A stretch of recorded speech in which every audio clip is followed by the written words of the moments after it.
Okay, let's just jump right in. Think for a second about everything your body is picking up right now. You know, the pressure where you're sitting, maybe the air temperature, is there a little itch somewhere?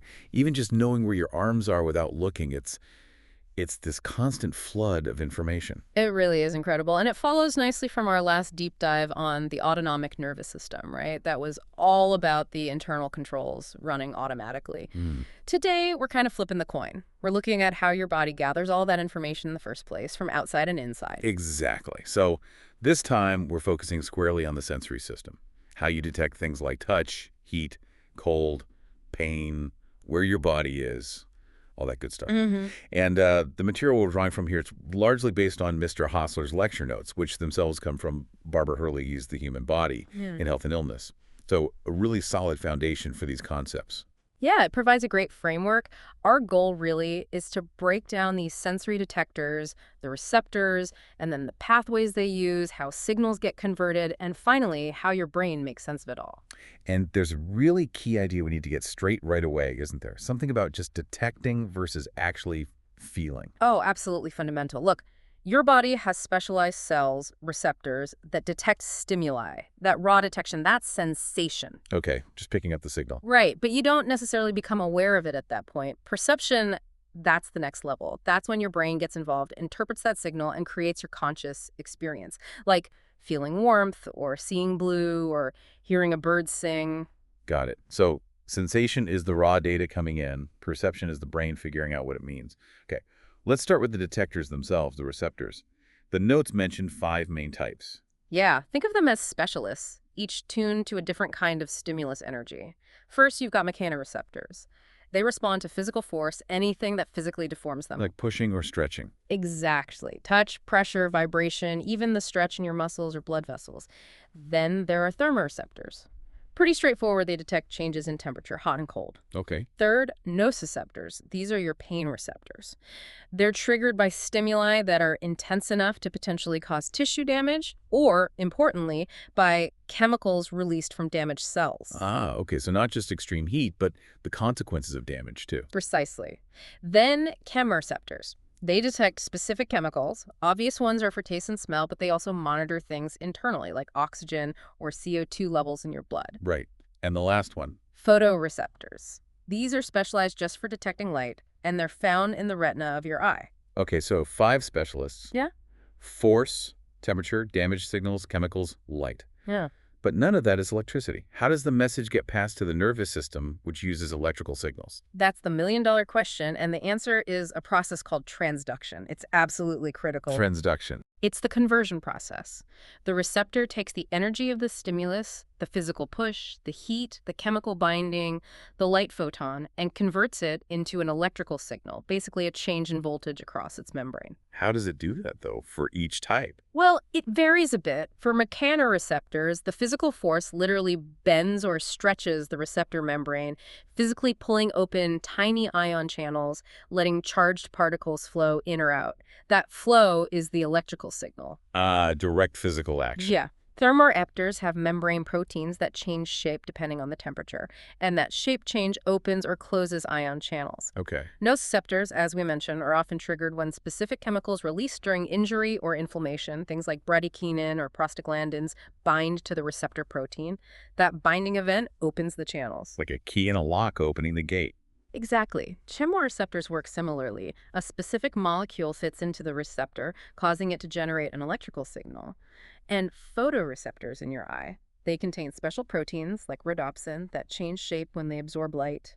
That shape change kicks off a whole cascade of chemical reactions inside the cell that ultimately leads to an electrical signal being sent. Wow. So transduction is really the universal translator, turning all these different kinds of world language into nerve language. That's a great way to put it. It's the essential bridge. And once that electrical signal is generated, well, it's ready to travel. Which leads us nicely into the whole sequence, right? The source mentions 4 steps for sensation. We've got detection by the receptor and transduction, the conversion. What's next? Step 3 is transmission. That newly created electrical signal, the nerve impulse, has to travel along the nerve fiber, the neuron. It goes from the receptor toward the central nervous system, the spinal cord, and brain. These are afferent pathways carrying info in. Okay, transmit the signal inwards. And the final step. Is perception. This happens in the brain.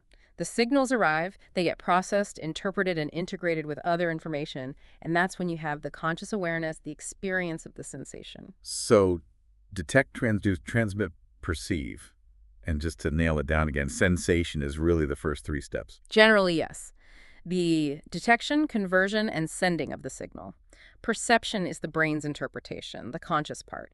You can have sensation without perception, like signals reaching the brainstem, but not necessarily making it to your conscious awareness. Right, got it.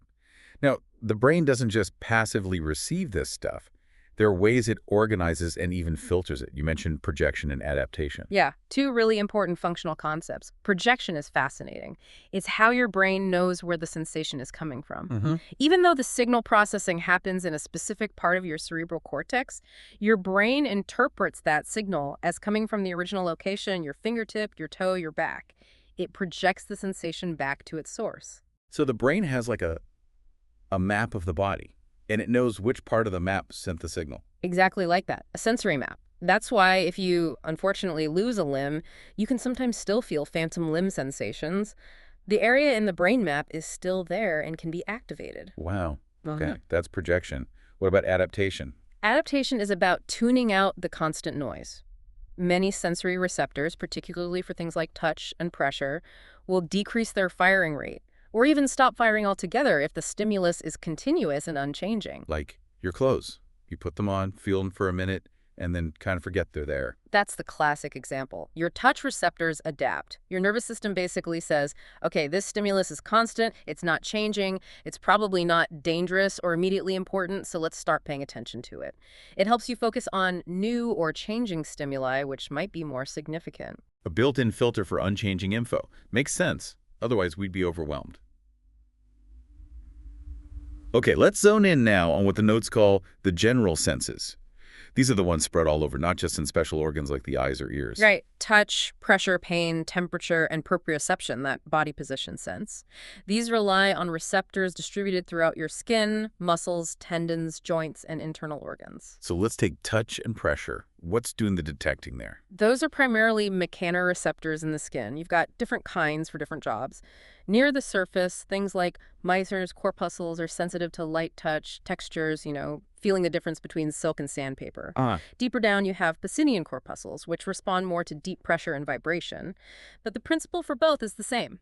Physical force deforms the receptor, popping open those ion channels. Just mechanical squishing triggers the signal. Okay, now, the one we definitely notice, pain. What's the receptor? Nociceptors. As we said, these are typically free nerve endings, meaning they're just the branched endings of sensory neurons, not complex structures.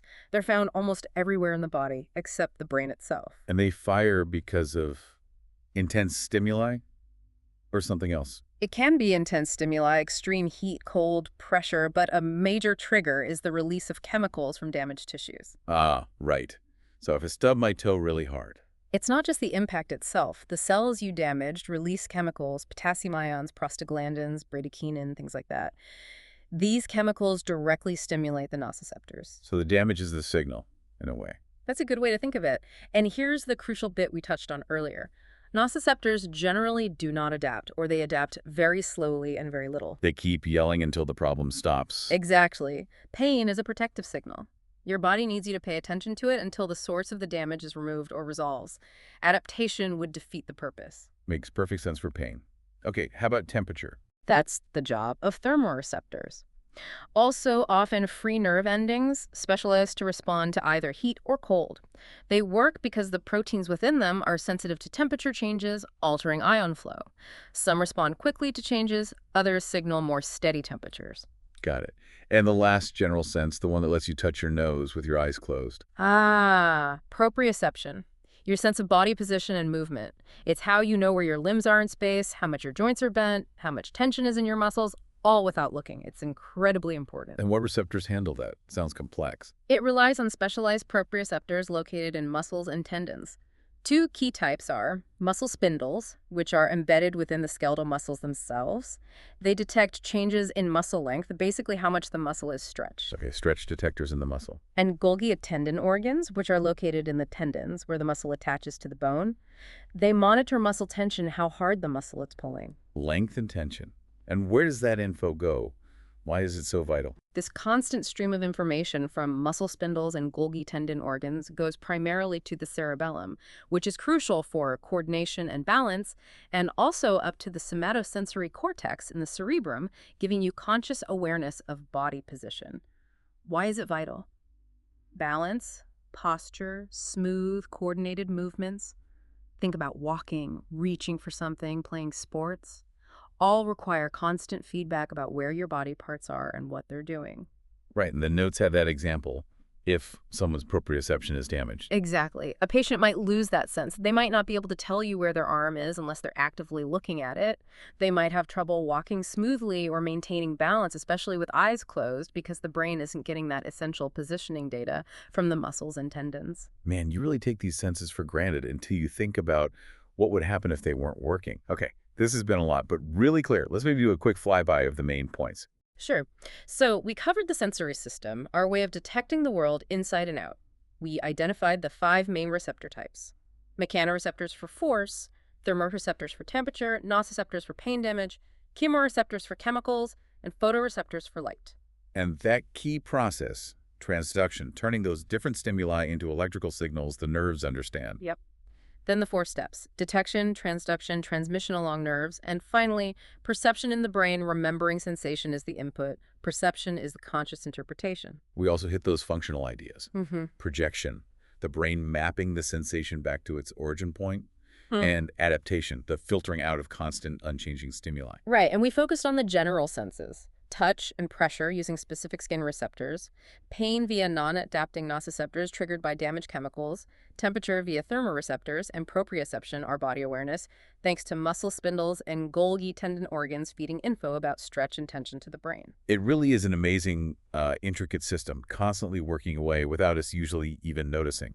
Absolutely, there's so much going on just beneath the surface of our awareness to construct our reality. Well, that brings us to the end of this particular deep dive, really digging into those general senses, guided by Mr. Hostler's notes and the framework from Herlihy's text. And looking ahead, our next deep dive will explore the chemical senses, smell and taste, olfaction and gustation. Ooh, that'll be fascinating.